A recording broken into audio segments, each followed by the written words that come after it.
So, creating room for story is foundational in a therapeutic relationship that features trauma informed care.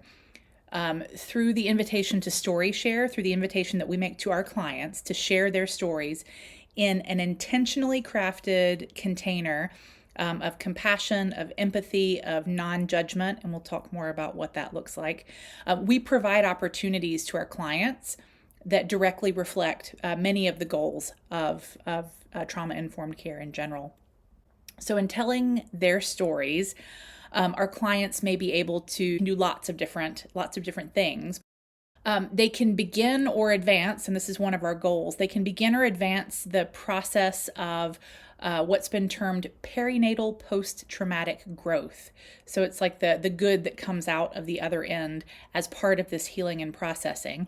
And they do this by bringing their narratives to the surface, sometimes for the very first time, and sort of ordering and sorting and analyzing what they're carrying with them. So with trauma processing, we have two possible outcomes. We can become inextricably linked and identified with our trauma, or we can find strategies for moving forward alongside trauma rather than entangled in it, having gained new spiritual depth, increased self-knowledge, and a fuller sense of the hope and possibility for our own futures. Before we move on, I think it's important to define what I mean when I say spiritual, because it's a word that I've used a couple of times, whether talking about my own profession or just as a matter of course in the guiding principles.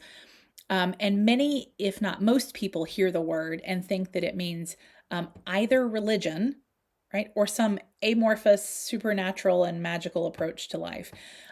What I mean when I say spiritual or spirituality, and this can but does not have to include religion or the supernatural, what I mean by spirituality are our senses of purpose, our personal systems of meaning making, our values and our morals, our views on the nature of reality, and our conception of the ways that we either are or are not connected to the people and the world around us, right?